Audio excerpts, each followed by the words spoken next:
Hello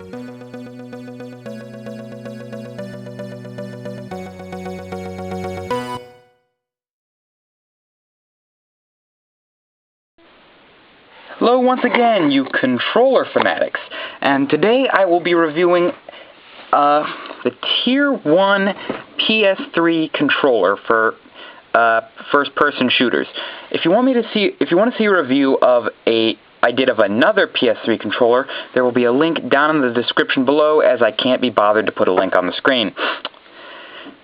Now, obviously, this is based off of before I even get started on that, the 5-point system that I grade all these on. There's going to be 5 points for functionality, 5 points for comfort in the hand, and 5 points for aesthetic appeal. Got it? You sure? Okay.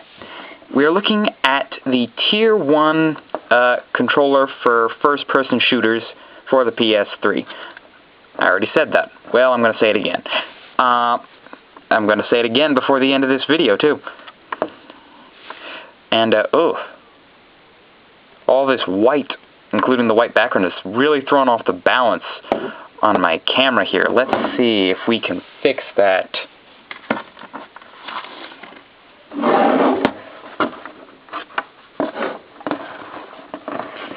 There. Now you can all look at a pretty kitty. But,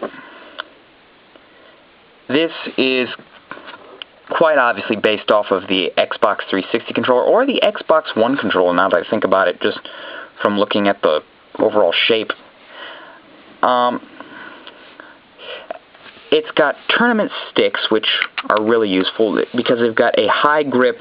If you've never experienced a tournament stick before, it's got high grip around the edge here, and it's smooth in the middle, just to create this kind of a cup for the tip of your thumb. It has analog triggers, bumpers. It's got the typical R3, L3 buttons, start, select, and a home button that is slightly off kilter. I haven't figured out how to fix that yet. It's got your typical X, circle, triangle, square buttons, D-pad over here, and unlike the last one, you are actually physically unable to push down the whole thing at the same time. Quit messing with my balance, you... Does that fix it? Tell me that fixes it. Ugh, the lighting's kind of hideous. Well, I'll get some better lamps in here at a later date. Don't worry. This is just a new setup. And a mysterious button right here. I'll explain that right now. You see, the Tier 1 is sold not just because of its shape, but because of its use in tournament first-person shooters, because you can actually reprogram the buttons to these two large buttons here, or this button on the front, using this little setup here. That's right, you don't have to open up a window in your system or anything. All you do is when you plug it in, you'll hold this down, and the lights, all things on here will flash green. And then you scroll through your options with the select button. It'll ask you whether you want to remap it or use a macro. Remapping it basically just remaps one of the basic controls, if I can get it to zoom in, the square, triangle, X, circle, all the L's, all the R's. It'll map it to one of these 3 buttons. But all you have to do is scroll through the options by hitting select. It'll ask you if you want to do remap or macro. I'll explain what macro is in a second. And the green lights will change to orange as you're scrolling through. First, you have to select which button you want the control remapped to. Then you've got to select which one of the controls you want to remap. I would have done it the other way around, but I'm not a programmer, so I can't hold that against them. What macro is, essentially, is it's exactly like remapping, except when you hold it down, the controller will send a signal to the system that interprets it as pushing it multiple times. And you don't just have to remap it to this. I think you can just leave it on the basic controls too. I'm not quite sure yet. as I haven't really experimented too much with this. As far as how it feels, it feels substantial. It's not heavy, but it feels like you're holding something. And it's got these amazing rumble functions. Literally, when I was playing Borderlands the pre-sequel and Borderlands 2, I could feel the vibration all the way up to like the middle of my forearm. I'm not gonna. Oh, don't you do that. I'm not gonna pull it out to show you, but I could feel it all the way up to the middle of my forearm. But yeah, it has some great rumble function. All the buttons are incredibly responsive. The analog on the triggers is nice. The analog on the sticks is nice. The buttons are all super responsive. And the D-pad is really nice. It doesn't cut into your hand like a lot of D-pads these tend to do. And the back is textured so that you don't feel like your hands are slipping when you're playing, which was always a big issue for me growing up with like the DualShock 2s, because my first system was a PlayStation 2. My hands would get sweaty, and then I would have to pause the game and wipe my hands off, or I'd have to find a dead spot in the middle of the game where I could like wipe my hands clean off on my jeans. It was dark times indeed. This is definitely not a Player 2 controller.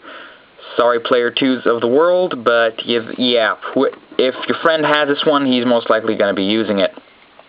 It was designed for, like I said, for tournament use. Although I don't think if you're going to an official tournament, they'll allow you to plug in your own controller. I think I went to a Comic-Con at one point, and they were having a Halo tournament there, and I think a Call of Duty tournament. And my friend who was there, who was at the con with me, had actually entered the tournament, and he said they kept like their machines in a case of some sort.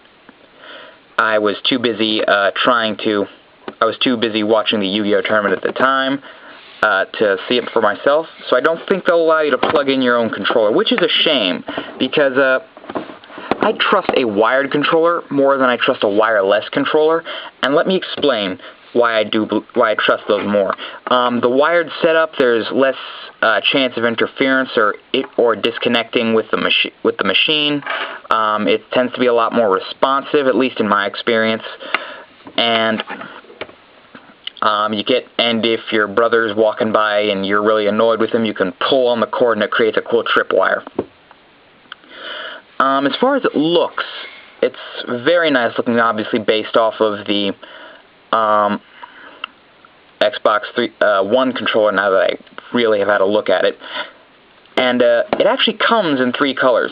The white one is actually called the Alpine, and there's a red one and a black one. I couldn't tell you what they're actually called, but they each have like their own nicknames. So if you do the research, you can find the different colors in which they come.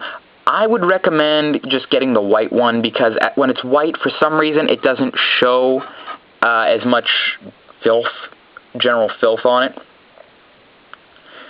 I don't know why that is. It just seems to be a fundamental law of the universe that black plastic just gets dirty quicker. Now let's go into the point system.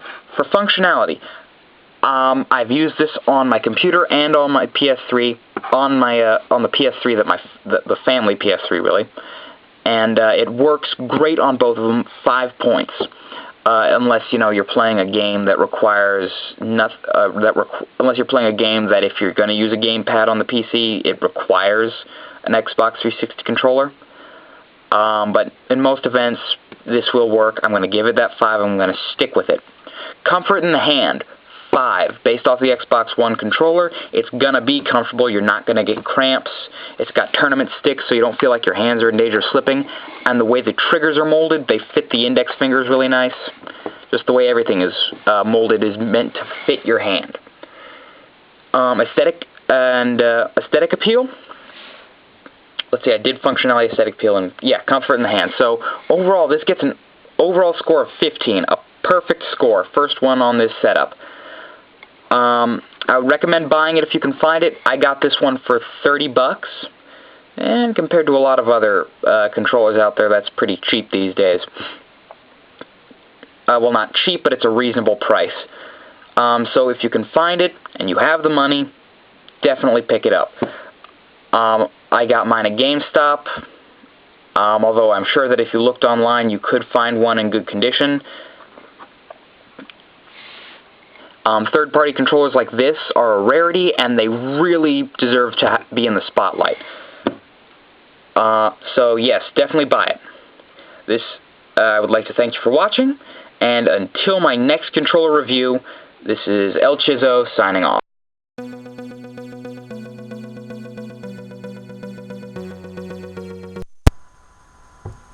Now the only question remains what to do with you.